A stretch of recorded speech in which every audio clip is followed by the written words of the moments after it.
عزیز خود تقدیم میکنم. اسم مسئله کوثر است. شوهرم عبدالخالق چیز درباره هدفهایی که درباره افغانستان داره بر شما تشریح میکنم. ګرانو وروڼو او خویندو، خپل سلام او احترامات و تاسو ته وړاندې کوم. زما نوم عبدالخالق کوثر دی چې زه د افغانستان څخه په تاریخ د 1986 کال باندې راغلم د خپل عالي تحصیلاتو دپاره چې د طب په رشته کښې ما وکړل. اوس فعلا د ډاکټر په حیث باندې د VA میډیکل سنټر کې زه کار کوم. غواړم چې د افغانستان دپاره د تبلیغاتي جنبې یو معرفي او تبلیغات وکړم. اوس یو تعداد عسکري منصبدارانو ته د هغه خونین جنګونو چې د روسانو او کمونیست د لاسه تاوانونه او نقصانونه و افغانستان ته رسېدلي معرفي کړم.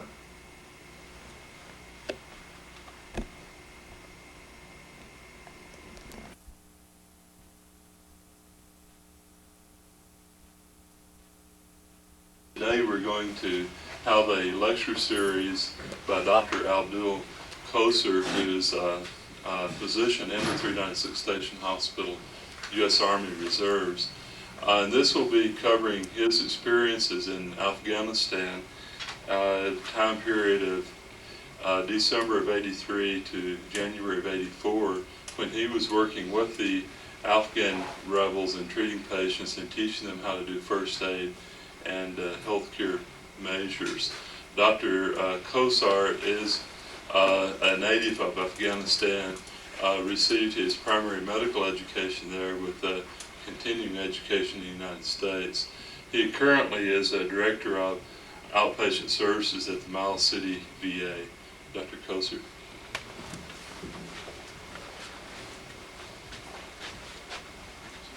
Thank you, Major Hall, for the nice introduction. Also, I would like to introduce further myself, since I was born in Afghanistan and come in 1976 for the continued education and medical field.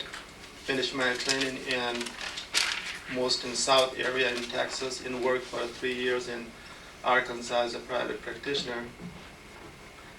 Then I got involved in the VA Medical Center, and I had the feeling, since I come from the Afghanistan and have a little experience about the war and saw those tragedy, I thought it would be very valuable to work in the VA and have the feeling for the veteran. Okay, as Major Hall says, my name is Abdul Kocer, born in Afghanistan, and come in this country about 12, 13 years ago.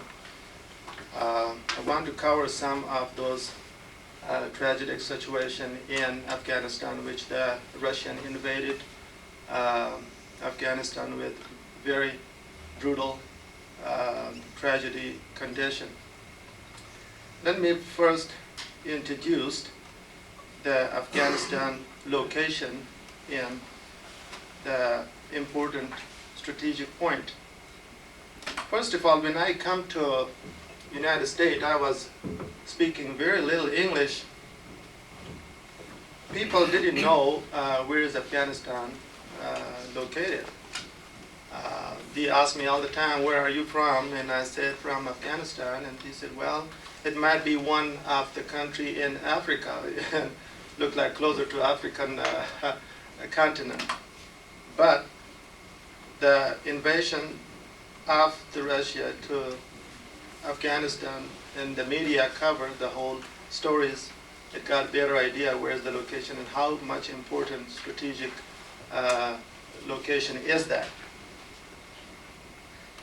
But let me go first a little bit about Afghanistan to show you in the map. Could you turn on, please, the okay. Hopefully we can see with all those lighting on here. Could you turn on?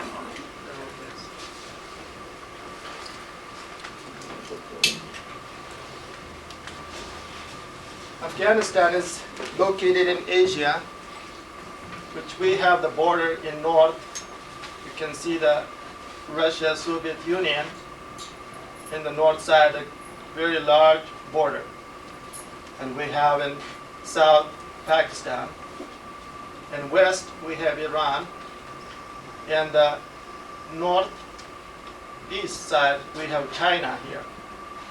The strategic location of this country is very important to the Ocean of India, and also the India and further to the warm water. Let me go back to my notes here. So, as I said, that Afghanistan is the meeting point of very four nation meeting, like Europe and Asia and India, and also the Far East. They always were coming here for the trade, and Marco Polo marched to this country in the 15th century. They were coming from India. There was a trade area here. It's a very mountain, and it's called a Khyber Pass here. And also from the Arab countries, Iran, meeting this point, and from Russia, and meeting here. Afghanistan been invaded several times in the past. That was from British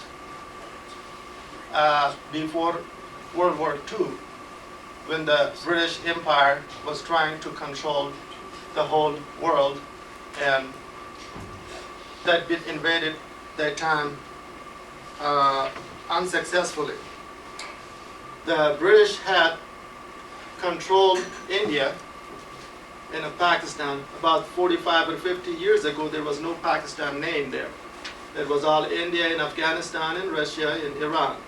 So British tried to control this country because of very strategic location to the warm water to prevent the Russian getting up here.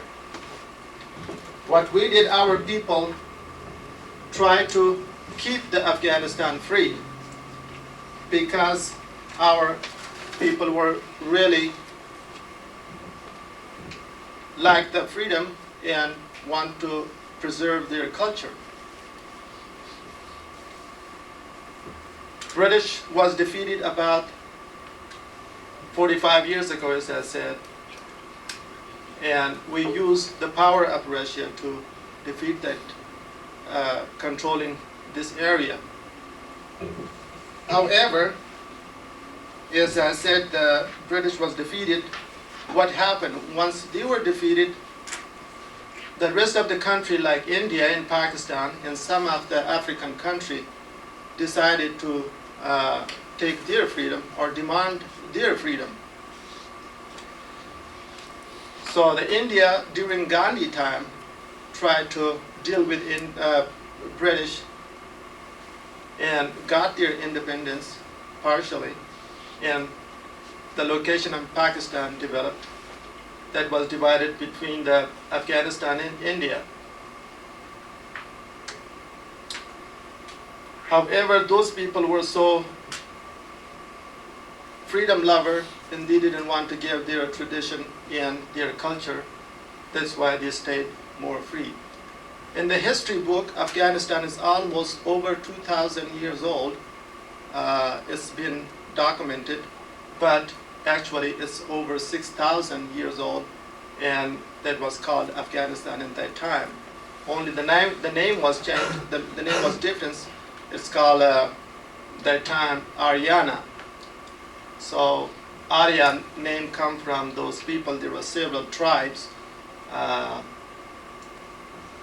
So anyway, after what I'm trying to explain the strategic location of this country, we are not really overpopulated. That time probably the population was about 10 million, which now is about 15 to 20 million, in a very rugged mountain country, exactly like Montana in the size of Texas. Let me go show you another map here. As I say, that was the meeting point of India, in Iran, and from Saudi Arabia, and also from China. They were crossing that road in Afghanistan. Now, we're going to go back to Russian invasion, why that was invaded. It's a small country, poor country. There's nobody realized how much important is that. First of all, it has a lot of natural resource. The natural resources like gas, natural gas, very nice gemstones, oil well. If somebody watched National Geography about 2-3 weeks ago, we had almost mountain of lapis stone, which is very expensive in all over the world. We have several different mines, and that's why the Russia was more interesting to grab a small country, as a matter of fact, to survive and boost their economy. I wouldn't take more time to talk about Afghanistan. Let's go backward. Some gems there probably. Oh, here you go. Okay, when Russian invaded, and how does it happen? Tell you a little story different than the news media covered. Russia was involved since World War II in Afghanistan, was trying to help socially, economically to that country to develop some road system and some factories. But most likely, the United States and the Western country, Europe, was involved in educational process. Why that happened? Because Russia was very secret people, and they didn't want to get involved and infiltrate to the civilian population. And also the civilian population didn't have a good respect to the Russia because of their atheist belief. I remember when I was a child, my father told me, you will be working with some of other country people, but watch for the Russian. I said, why is that? And they said, son, believe me, if somebody don't believe in God, you cannot trust him. And that was the reason all the people got that idea maybe 70 years ago. Never trust the Soviet Union. They can change their plan overnight for their own benefit. We have more respect to the Western, like Germany and France, and they have several activities in the educational area, including United States. So how does it happen, the invasion? In 79, before 79, in 78, one of the government officials went to Moscow and tried to get some economical help and supporting also the military and some of the weapons and military supplies to that country. We had a problem with Pakistan. We were sharing the border, and there was some problem because of getting more support from a closer country, the superpower. So that person went to sign the treaty, a friendly treaty with Russia. So the Russia was agreed to give a military supply, probably was secret sign. As far as I know, that was a friendly treaty.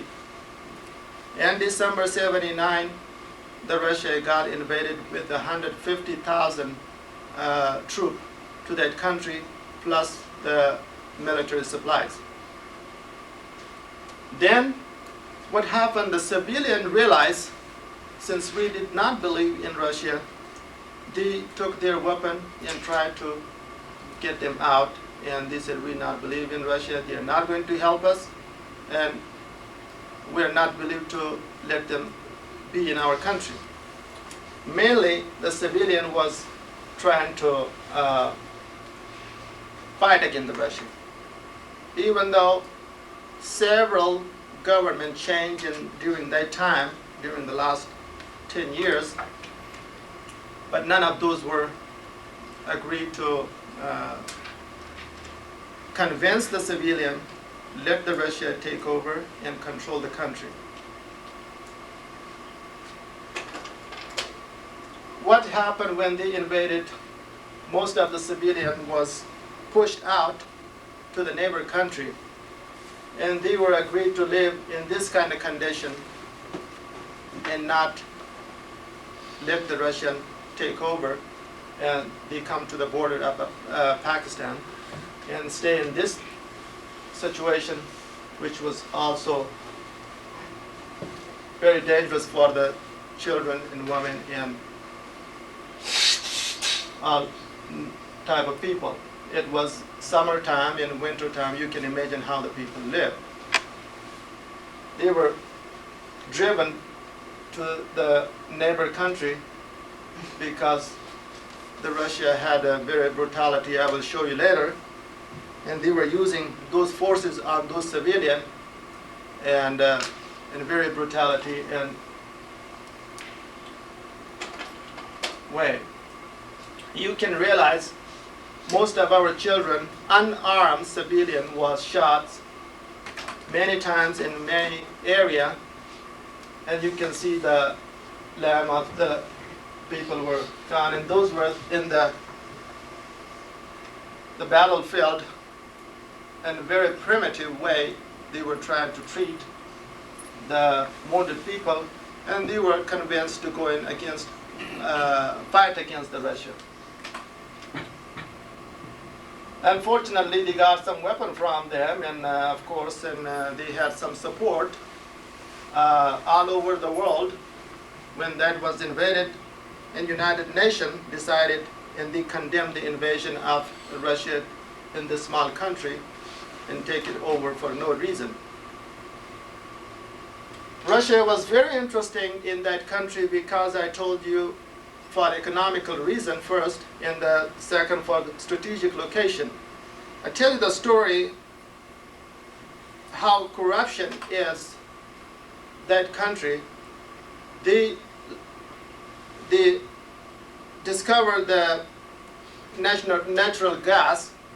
What they did, the pipe was come across the country through Russia to the Russian country, and they put the meter inside the Russia, and nobody can realize how much gas they are going to get.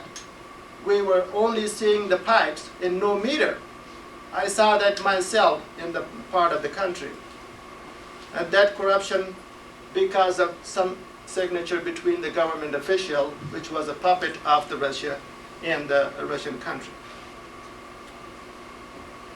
And they made some road for their own benefit, just to cross from the Russian border to Pakistan and having a way to India, which we needed more roads around the country, but not in that side, which was particularly their purpose was to have more access to the Indian Ocean and India itself, because the India was pro-communist at that time, and also I believe it is.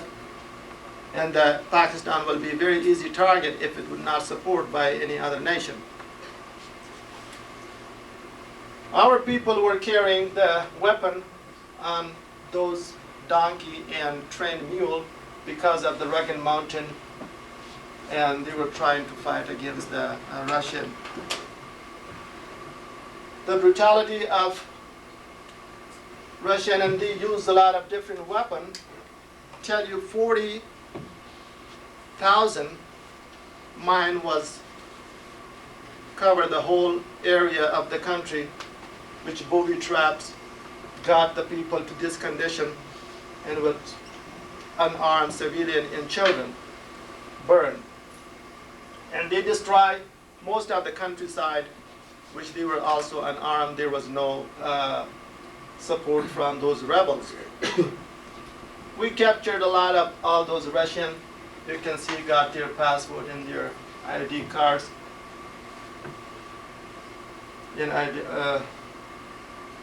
Identity of those card, you can see those are captured from those Russian soldiers. Okay, how does it happen? I'm going to use this for the historical purpose, which the media covered.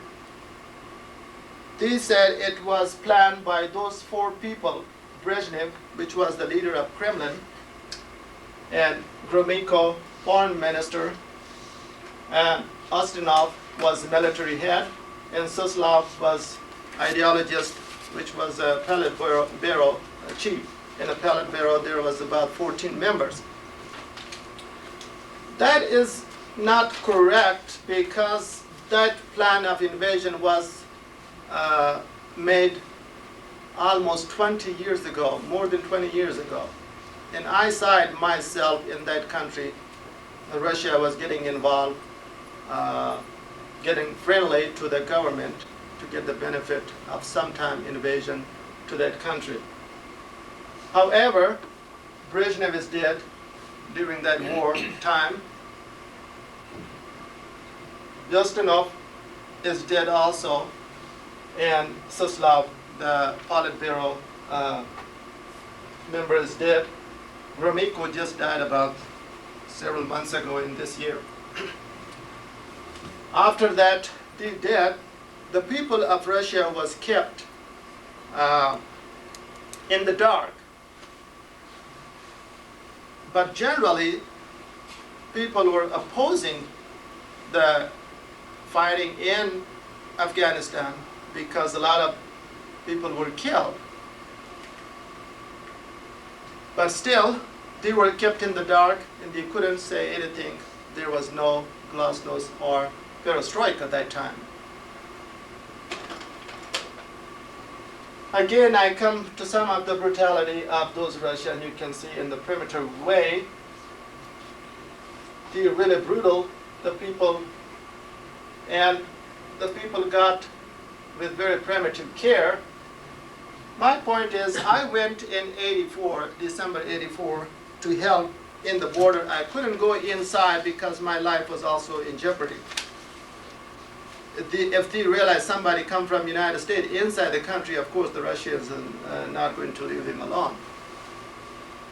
Before I go to my point why I went there, in Russia, most of the people were told, you are going to Afghanistan to fight American.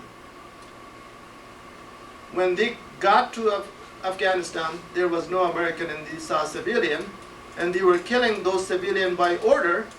Most of their officers refused to kill those civilians, and they were told to lie in Russia.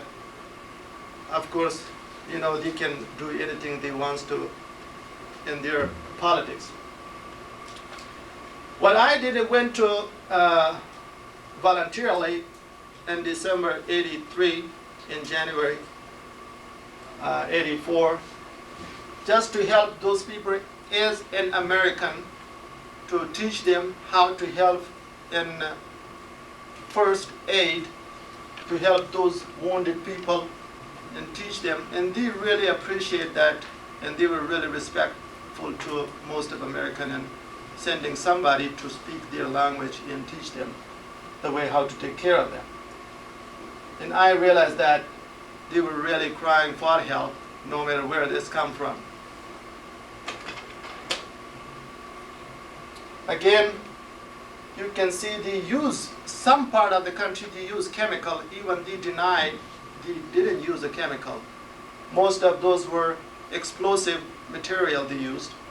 I don't know exactly it was a mustard gas or not, but the explosive material, and there was some chemical involved also. I saw the people, they were walking and the dust, and got to the point they developed some blister, and that blister never healed, and that got worse, and that was the identification of using some chemical. Most of the countryside was destroyed, and the people were driven to the neighbor country. People go on any way they can walk. Week and week take almost a month take to get to the border from some part of the country. Of course, they were giving some casualty, captured some of the Russian tanks, just with very primitive weapon, and they captured a lot of Kalashnikov. I was trained in Kalashnikov. Let me tell you one thing also. I was in Afghanistan after my medical school. I sent to military. Of course, the military service is mandatory in Afghanistan. Everybody has to go when they are 18, unless you're in college. And after college, you have to go only 1 year. If you're not in college, you have to spend 2 years. And I saw those advisors of Russia, and they were training the military officer and the military personnel on Kalashnikov. That's what had come in my mind, which is very simple weapon, and that was a lot captured in Afghanistan, and the people, they were using the Russian weapon to fight against Russia. And it was one successful to capturing all those. The brutality, maybe you see repeat some of the picture, because I show how much primitive care in first aid there was nothing really sophisticated available to take care of those. And children was mutilated in by those booby traps they used. They discovered, the booby traps was discovered just like a toys, and the children will go and pick it up, and it will start explosive and burn the whole body almost. You can see the cruelties of the Russian presence in Afghan children. You can understand from this. And totally there was no food, clothes, and of course every way was blocked because of the invasion. Tell you another thing, most of the media was not allowed to go to the war zone, because they call in the war zone area you cannot go. There's only open line to the media, but they have very little knowledge from those brutality in those children. They were mutilated. Most of those children couldn't get to the border of Pakistan to get a little help. And that's why the American medical personnel send a lot of people to train them. And thanks to the Western countries, they had several units to help that tragic situation. Again, you can see the small children was blasted from most of those booby traps. And that was an explosive chemical, I can call that. And crying for help, and unfortunately they were all blistering around in the face.